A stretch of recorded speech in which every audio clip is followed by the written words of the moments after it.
My parents kicked me out for getting a job and not being able to babysit anymore, then lied to the whole family when asked about it. So I went nuclear and exposed them, and now they're trying to force me back because their new babysitter quit. 2 months after I turned 17, I got my first job. But when I told my parents about it, their literal first words were, "Who's going to babysit our kids?" I should have been shocked, but because I knew my parents, I wasn't. So I replied, "Well, who's going to pay for my college tuition?" I expected that to stump them. You see, they had repeatedly told me in the past if I wanted to go to college, I needed to pay for it myself. But instead of conceding, they started laughing like my response was the funniest thing in the world. You're a woman, and women should be grateful to take care of kids, whether it's free or paid. Of course, in my case, it was free. My dad then chimed in with some words of wisdom. "You don't just get to be selfish and abandon the family, Julia. Do you know how much a babysitter for 4 kids costs these days?" I tried to compromise, to tell them that some of the money I made from work could go to them and the kids, but they didn't care. And to them, because I wasn't spending my life taking care of their kids, I deserved to be kicked out. They told me to pack my bags and leave. I just rolled my eyes in response. I ran upstairs, but as I did, for the first time in a very long time, I let myself feel it, the heartbreak, the betrayal, and most of all, the grief of knowing I'll never know a life where my parents love me. I didn't even bother wiping the tears away, just focused on stuffing as many clothes into a backpack as possible. After 10 minutes, they yelled at me to hurry up,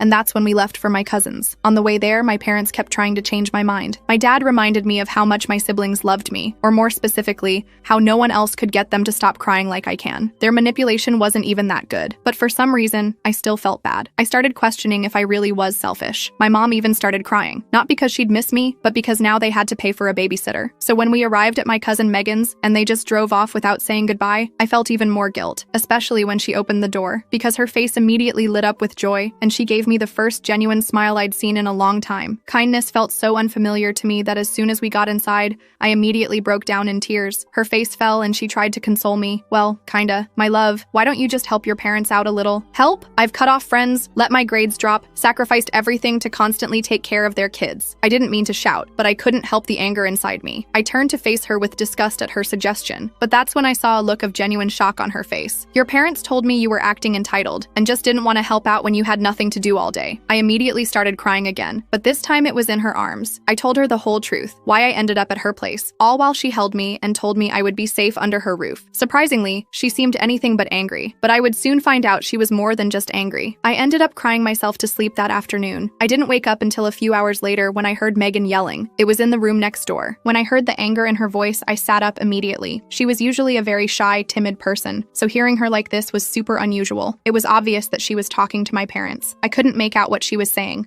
but I could tell she was laying it on them. I remember feeling a genuine smile creep onto my face. It was the first time someone had stood up for me. When I heard her hang up, I lay back down and pretended to still be asleep. Not knowing I was awake, she started speaking out loud, something Megan hasn't done since I was a kid, but what she said made me shoot up. Apparently, my parents had already found a new free babysitter. They had one available all along. This whole thing was just a ploy to kick me out of the house and get me out of the hair once and for all. After saying all this, Megan sighed and said I deserved better before heading to bed. And that's when I sat up, because she was right. I did deserve better parents. And if I couldn't get it, then I at least deserved to have my get back. My plan was bulletproof. You know that one gossipy aunt every family has? Well, we have one too. And I texted her every tiny little juicy detail of everything that happened between me and my family. It ended up being a 1,400-word message. I immediately turned my phone off because I was terrified of the consequences. And the next morning, when I finally felt brave enough to turn it back on, my soul left my body. My phone was blowing up with notifications, not just texts from my gossipy Aunt Barbara, but from pretty much every family member I had contact info for. Apparently, Aunt Barbara had taken my 1,400-word text and forwarded it to everyone in the family group chat without a moment's hesitation. I scrolled through the messages with my heart pounding in my chest. There were dozens of them. Some people were defending my parents, saying I was just a dramatic teenager, but a surprising number were actually on my side. My Uncle Joseph wrote a whole paragraph about how disgusted he was with his sister, my mom, for treating me like a live-in nanny instead of a daughter. My grandma Elizabeth sent a message saying she was heartbroken and that she raised her children better than this. Megan came into the guest room where I was staying and sat down next to me on the bed. She had her phone in her hand too. Megan snorted. "Are you kidding? Barbara lives for this kind of drama, but honestly, maybe it's good that everyone knows what's been going on." I wasn't so sure about that. On one hand, it felt good to finally have people believe me. On the other hand, I knew my parents were going to be furious, and I still had to figure out what I was going to do now. I had a job, but no place to live long term. I was still in high school, and despite everything, I missed my little siblings terribly. My phone rang. It was my dad calling. I looked at Megan, panic rising in my chest and my hands starting to shake slightly, but I knew I had to face them eventually. I took a deep breath and hit the accept button. I answered the call, bracing for the inevitable explosion. I wasn't disappointed. "What the hell do you think you're doing?" My dad's voice was so loud I had to pull the phone away from my ear. Megan could hear it too, and her eyes widened. I didn't even get a chance to respond before he continued his rant. He told me I was dead to him, that I'd humiliated them in front of the entire family, and that I could forget about ever coming home. The whole time, I just sat there taking it, my eyes filling with tears again. When he finally ran out of steam, I managed to squeak out, "I didn't mean for Aunt Barbara to tell everyone." It was a weak response, but it was all I could come up with. "You stupid, ungrateful," he started again, but then I heard my mom in the background. She snatched the phone from him. Her voice was ice cold when she spoke. "Julia, you've made your choice. Don't expect any support from us moving forward. Not for college, not for your phone bill, nothing." I felt my stomach drop. I hadn't even thought about all those practical things. My phone was still on their family plan. I had been counting on them at least helping with college. "What about my stuff?" I asked, my voice small. "You took what you needed," my mom replied. "Anything else we'll donate if you don't arrange to pick it up by the weekend." The call ended abruptly. I sat there staring at my phone, feeling completely overwhelmed. Megan put her arm around me and gave me a squeeze. "Well, that sounded pleasant," she said, trying to lighten the mood. "Don't worry about your stuff. We'll go get it tomorrow while they're at work." I nodded, still in shock. My parents had basically just disowned me over a part-time job at a coffee shop. What kind of parents did that? The next day, Megan called in sick to work, and we drove over to my parents' house. I still had my key, so we could get in without any problems. The house was quiet. My parents were at work, and my siblings were at school and daycare. It felt weird being back so soon, like I was breaking in instead of coming home. I quickly went to my room and started gathering things I hadn't been able to fit in my backpack the first time. My favorite books, more clothes, my laptop, and some photos of my siblings that I kept on my desk. While I was packing, Megan was in my parents' home office. I didn't know what she was doing, but I was focused on getting my stuff and getting out before anyone came home unexpectedly. When we left, Megan had a folder tucked under her arm. I asked her what it was, and she just shrugged and said she'd tell me later. We loaded my stuff into her car and drove back to her apartment. Back at her place, Megan finally showed me what she'd taken. It was a folder with my birth certificate, social security card,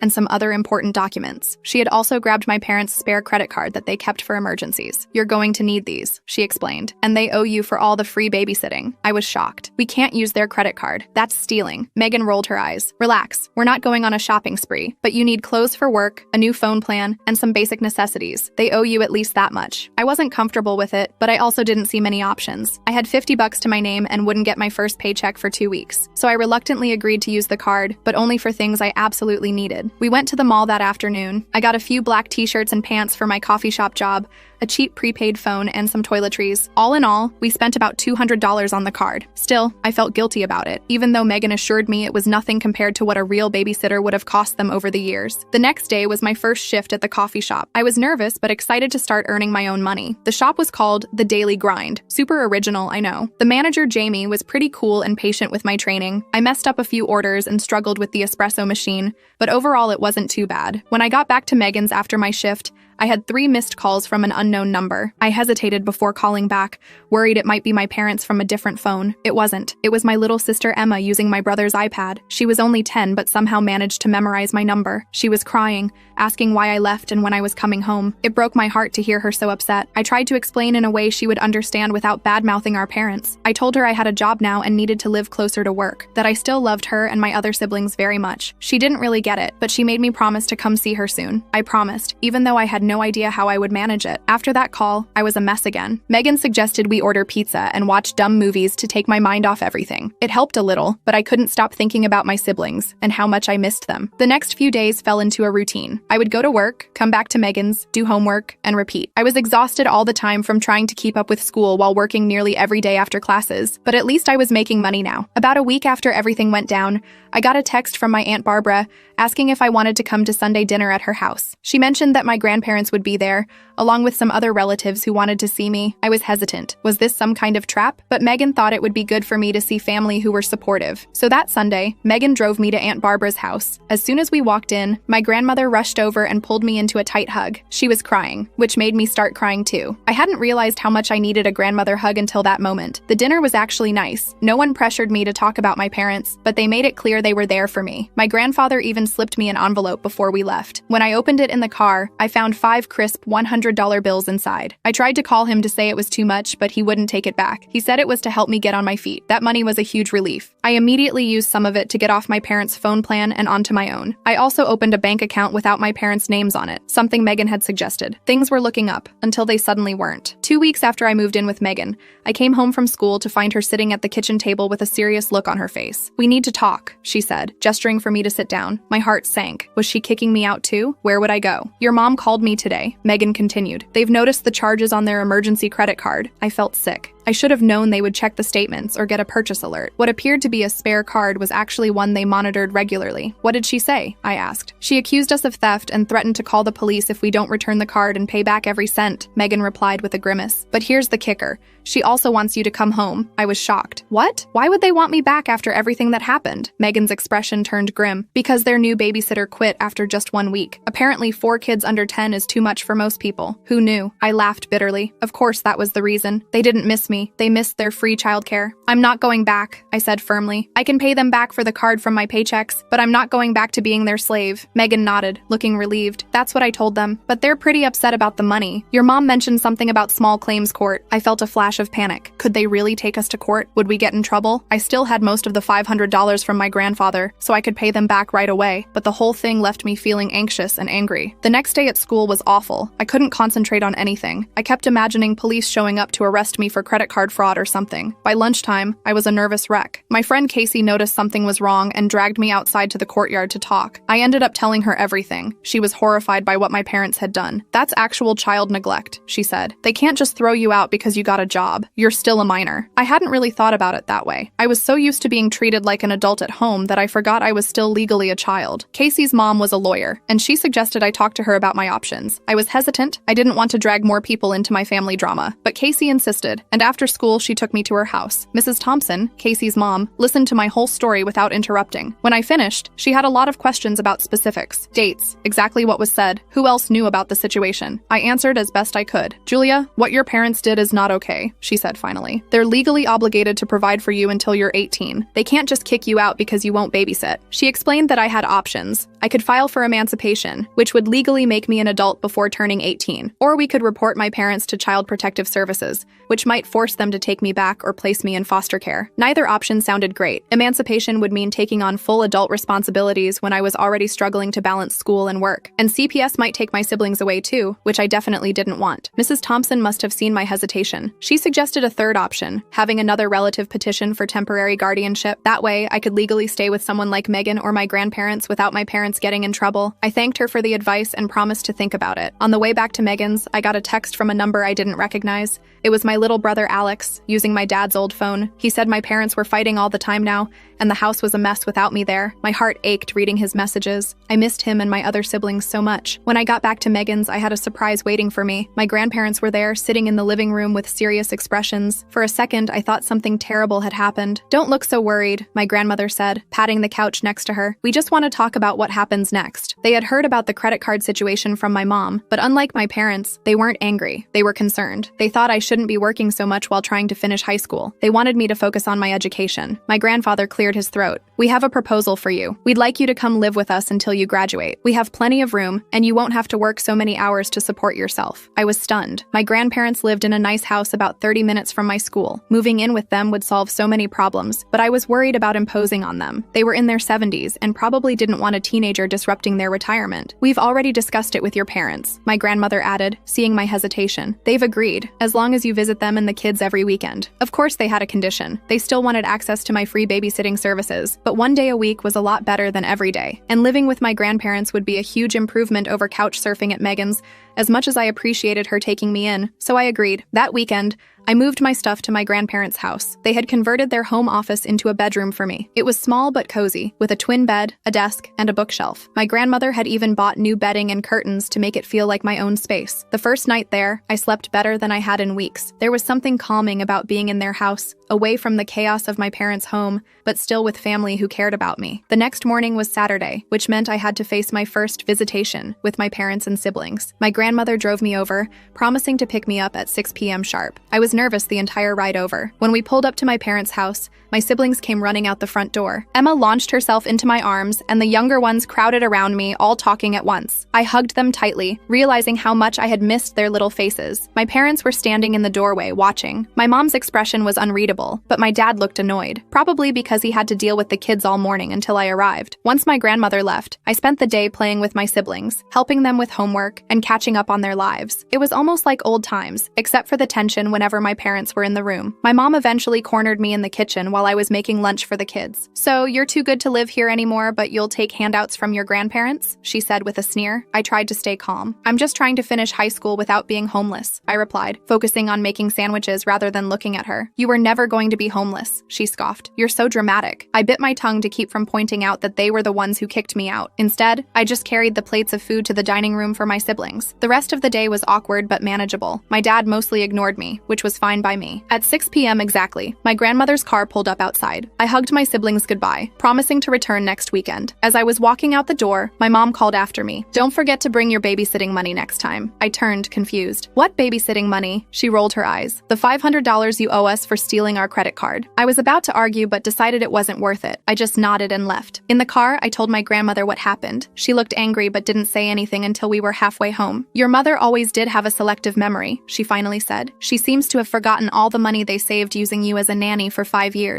I was surprised. My grandmother had never criticized my parents in front of me before. It felt good to have someone else see the unfairness of the situation. Life at my grandparents' house quickly fell into a new routine. I went to school, worked fewer shifts at the coffee shop, and spent more time on homework. My grades started improving almost immediately. On weekends, I visited my siblings as agreed, though I dreaded the interactions with my parents. The credit card issue was resolved when my grandfather insisted on paying it off himself, saying it was worth every penny to get me out of that toxic environment. I promised to pay him back, but he waved away my concerns. A month after moving in with my grandparents, I got some unexpected news at school. My English teacher, Mrs. Rodriguez, asked me to stay after class. She showed me an essay I'd written about family dynamics and told me it was one of the best pieces she'd read from a student. "Have you thought about applying for college scholarships?" she asked. "With your writing skills and grades, you could qualify for some good ones." I admitted I hadn't really been thinking about college lately, given everything going on in my personal life. Mrs. Rodriguez gave me information about several scholarship opportunities specifically for students who had overcome adversity. She even offered to help with my applications. For the first time in months, I felt hopeful about my future. I started researching colleges and scholarships with renewed enthusiasm. My grandparents were supportive, helping me navigate the applications and even taking me on campus tours to a few nearby universities. My parents, however, were less than thrilled when they found out. During one of my weekend visits, my dad saw me working on a scholarship essay on my laptop. "College?" he scoffed. "What a waste of money. You should be saving up to get your own place instead of mooching off your grandparents." I ignored him and kept typing. This just made him angrier. "You know we're not paying for any of it, right?" he said. "Not a single penny." I looked up at him calmly. "I know. I'm applying for scholarships and financial aid." He seemed disappointed that his statement hadn't upset me more. He walked away muttering something about ungrateful kids thinking they're too good for honest work. The scholarship applications took up most of my free time for weeks. Mrs. Rodriguez reviewed my essays, and my grandparents helped me gather all the required documents. By the spring, I had submitted applications to 6 different colleges and over a dozen scholarship programs. The first acceptance letter came on a Tuesday in April. I got into State University with a partial scholarship. I was thrilled, but it still wasn't enough to cover all the costs. I kept hoping for better news from the other schools. That same week, something unexpected happened during my weekend visit to my parents' house. My mom actually asked me how the college applications were going. It was the first time she'd shown any interest in my future plans. I told her about the acceptance from State, trying not to sound too excited since I knew she didn't approve. To my surprise, she didn't make any snide comments. Instead, she nodded and said, "Your Aunt Barbara went there. She liked it." It wasn't much, but it was the closest thing to support I'd gotten from either of my parents in months. I decided to take it as a positive sign. The next big news came 2 weeks later. I received an email notification that changed everything. One of the National Merit Scholarships I'd applied for had selected me as a finalist. If I won, it would cover full tuition at any public university in the state for 4 years. I was ecstatic. My grandparents took me out to dinner to celebrate making it to the finals. Even Megan drove over to join us. The finalist interview was scheduled for the following week. I spent days preparing for that interview. My grandmother helped me pick out a professional outfit, a navy blue blazer and skirt that made me look older than 17. My grandfather drilled me with practice questions until I could answer confidently about my goals and aspirations. The day of the interview, I was a nervous wreck. The scholarship committee consisted of 5 people, all with impressive academic credentials. They asked about my essay, my experiences, and my plans for the future. I talked about wanting to become a child psychologist, inspired partly by my own experiences with family dynamics. I left the interview feeling like I'd done my best, but I had no idea if it was good enough. The results wouldn't be announced for another 2 weeks. Those 2 weeks were the longest of my life. I checked my email obsessively,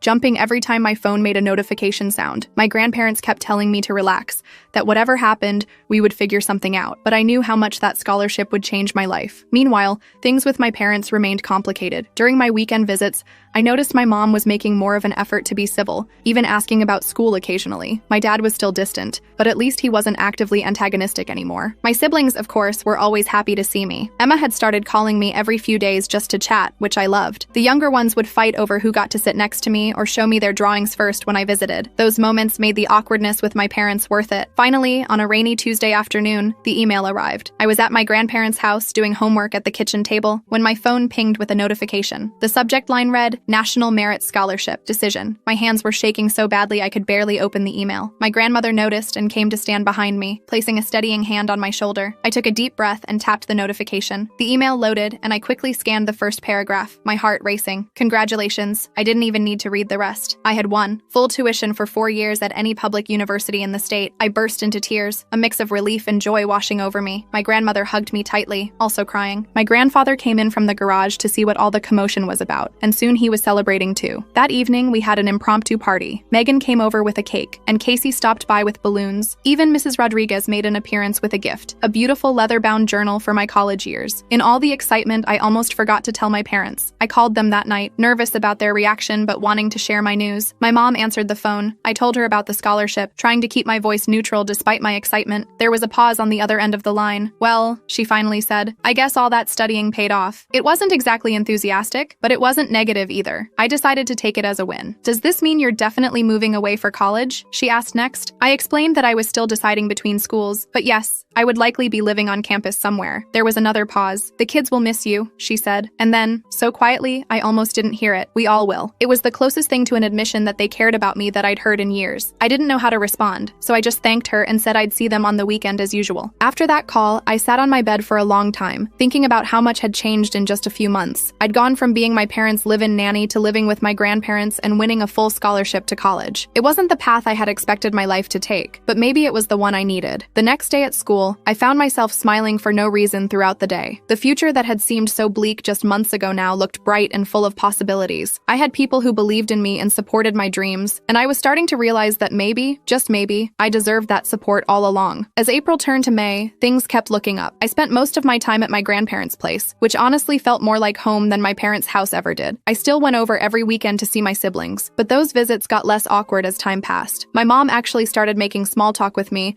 and my dad at least stopped glaring at me from across the room. One Saturday in mid-May, something weird happened. I was playing with my youngest brother in the living room when my mom came in and just stood there watching us. After a few minutes, she cleared her throat. Julia, can we talk in the kitchen for a minute? My stomach immediately knotted up. Every time my parents wanted to talk, it ended with me feeling like crap. But I nodded and followed her. In the kitchen, she busied herself making coffee, not looking at me. I just stood there awkwardly, waiting for whatever bomb she was about to drop. Your father and I have been talking, she finally said, about your graduation next month. Oh right, graduation. With everything else going on, I'd barely thought about it. But now that she mentioned it, I realized I had no idea who would come to the ceremony. Would my parents even show up? Would it be super awkward having them and my grandparents in the same place? We want to host a small party for you, she continued, here at the house. After the ceremony, I must have looked completely shocked because she actually laughed a little. Don't look so surprised. You're still our daughter. I didn't know what to say. For months, they'd treated me like I was nothing but free labor, and now they wanted to throw me a graduation party? It didn't make sense. Why? I blurted out before I could stop myself. My mom's face fell a little. She put down her coffee cup and finally looked directly at me. Because we're proud of you, she said quietly. The scholarship, college. You've done well, Julia. I just stared at her. Who was this woman and what had she done with my mother? I wanted to ask if she was feeling okay, or if she'd been abducted by aliens. Before I could respond, My dad walked in. He nodded at me awkwardly, then grabbed a beer from the fridge. Your mom tell you about the party? He asked. I nodded, still too confused to form words. Good, he said. We were thinking just family. Your grandparents? Megan? A few aunts and uncles? They were including my grandparents? And Megan? The people who had basically rescued me from them? This was getting weirder by the minute.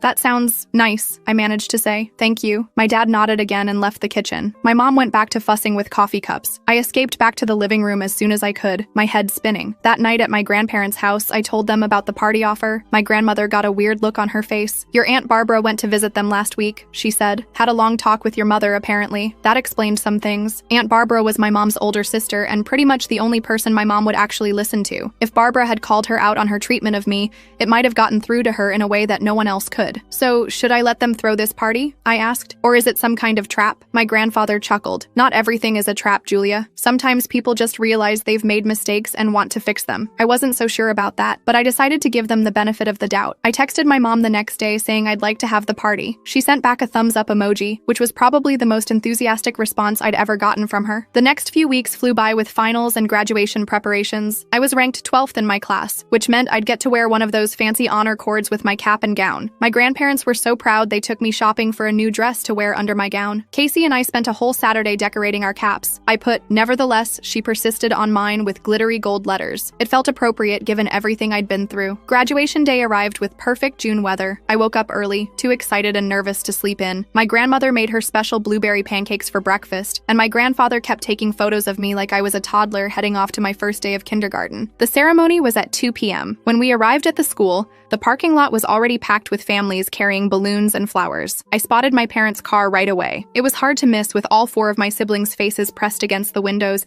waving frantically at me. I waved back, feeling a weird mix of emotions. Part of me was still angry about everything they'd done, but another part was just glad they'd shown up. I had to go line up with the other graduates while my family found seats in the auditorium. Casey found me in line and we took selfies with our decorated caps. The whole thing felt surreal, like I was watching myself in a movie about high school graduation rather than actually experiencing it. The ceremony itself was pretty standard. Boring speeches from the principal and valedictorian, the band playing Pomp and Circumstance on an endless loop as we walked across the stage. When they called my name, I heard cheering from multiple sections of the audience. My siblings were the loudest, of course, but I could also pick out Megan's voice and my grandfather's distinctive whistle. Afterward, in the chaos of families finding their graduates, I got caught in a whirlwind of hugs and photos. Emma wouldn't let go of my waist, and my littlest brother kept trying to steal my cap. My parents actually looked proud, my dad patting me on the back and my mom fussing with my hair for pictures. As we were walking to the parking lot, Casey ran up to give me one last hug. "Coming to Tyler's party tonight?" she asked. I shook my head. "Family thing," I said, nodding toward my parents. "Maybe I can stop by later?" She shrugged. "Text me if you escape," she said with a wink before running off to join her own family. We all caravanned back to my parents' house, my parents' car full of my siblings, my grandparents in their car, and me riding with Megan. As we drove, Megan kept glancing at me. "You okay?" she finally asked. I nodded. "Just weird, you know? A few months ago they kicked me out,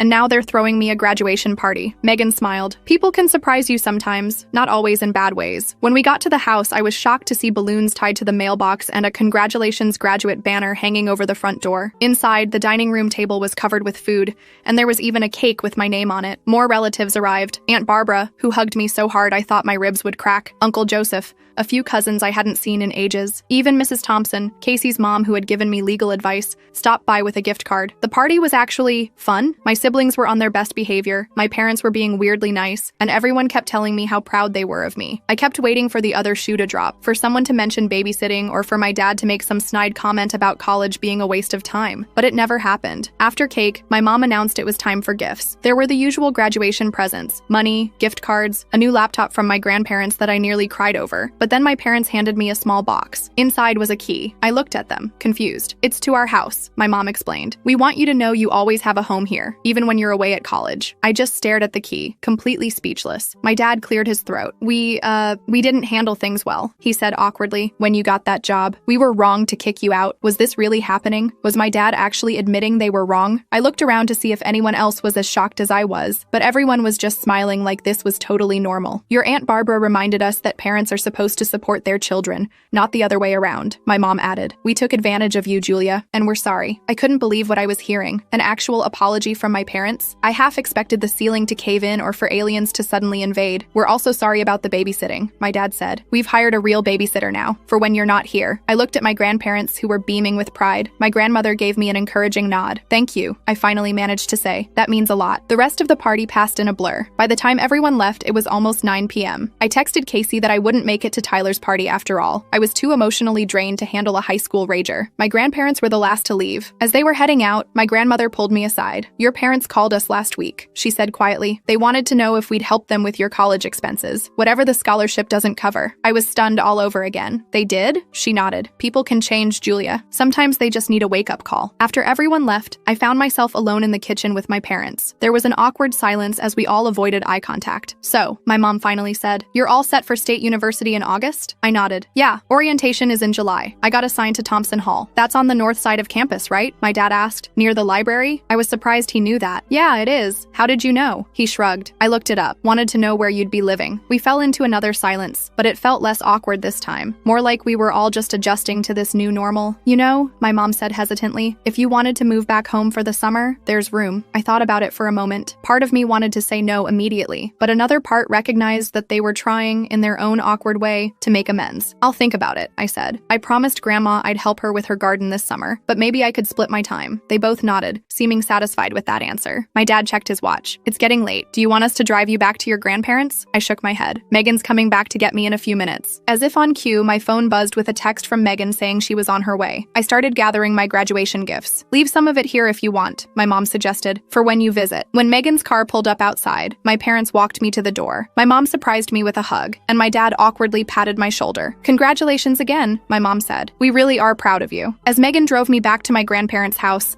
I thought about how much had changed in just a few months. I'd gone from being a free nanny who wasn't allowed to have a job to a soon-to-be college student with a full scholarship. I'd found out who really had my back when things got tough, and I'd learned that I was stronger than I ever knew. But most surprisingly, I'd learned that sometimes people can actually change. My parents weren't perfect, not even close, but they were trying. And for now, that was enough. I looked down at the house key in my hand. Maybe I would spend some time at home this summer after all. Not because I had to, but because I wanted to, on my own terms. And that made all the difference.